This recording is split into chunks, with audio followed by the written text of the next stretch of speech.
Here's the very fairly priced 6T rocking the newest technology. Let's see how well it works under pressure though. OnePlus does include a screen protector, so it's good to know the scanner works underneath that protection. It's time to test the glass itself with my Mohs hardness picks. These quantitatively show what the screen is made from. Plastic would be a level 3 or 4, glass is a level 6, and sapphire would be a level 8 or 9.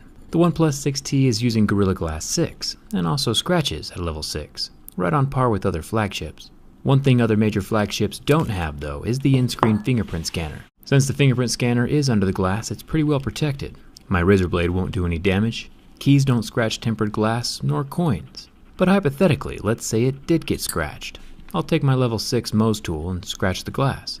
It's pretty safe to say it's unrealistically scratched right now, more so than would ever happen in real everyday life. And the scanner is still working every single time. Impressive. OnePlus gets a thumbs up for that.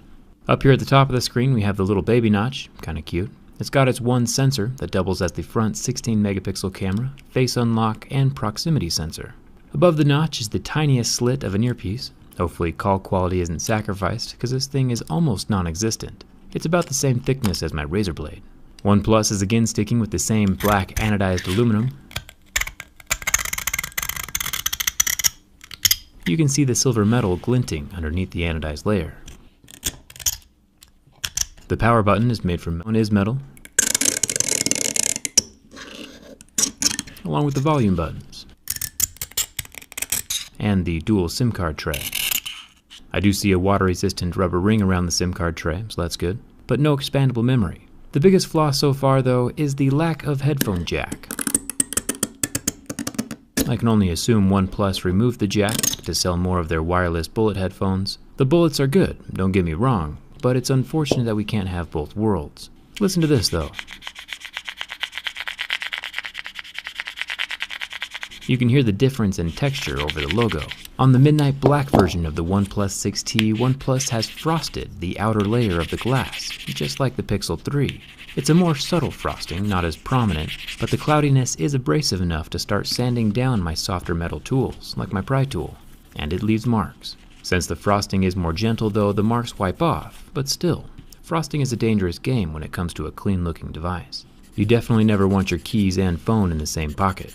You can see my levels 3, 4, 5, and 6 picks all leave marks on the glass. The harder the material, the less likely it is to wipe off, as you can see from this rather expensive gradient of scratches on the midnight black. Frosted phones gotta be keeping them pretty busy lately. OnePlus still has their two cameras on the back, the normal 16 megapixel camera and the secondary depth sensor. I still wish they would use that extra space for a wide angle or a telephoto, but it is what it is. The flash is protected under the glass, and neither the camera lens nor the flash were damaged by my razor blade. The OnePlus 6T is rocking a 6.4-inch 1080p AMOLED display. Super nice for watching YouTube videos at high definition, something that the new $750 iPhone XR cannot do. I left my lighter in place on the screen for over 30 seconds, and it had no reaction. Pretty impressive. The pixels completely recovered from the heat, leaving no marks. The invisible oleophobic coating, though, is evaporated now in that spot, so don't attempt this trick on your own phone. We'll peel off the skin to keep the bin test fair. I am going to leave the red decal, though, because that looks pretty awesome. Not all phones are created equally. Structural integrity matters a lot if you want your phone to last a while. The OnePlus 6T does have some flex in the upper half of the phone, but I imagine this is the junction between the board and the battery where the phone is the weakest. There are no kinks in the metal, nor damage to the frame though. The OnePlus 6T flexes back to its original shape after the pressure is released. The only thing damaged is my decal. The OnePlus 6T costs $200 less than Apple's new budget phone, the iPhone XR, and is physically better in almost every single way. This is what Apple should have made with their trillions. Good hardware at a fair price. Yeah, the Midnight might scratch a bit and the headphone jack is missing, but the OnePlus 6T passes my durability test.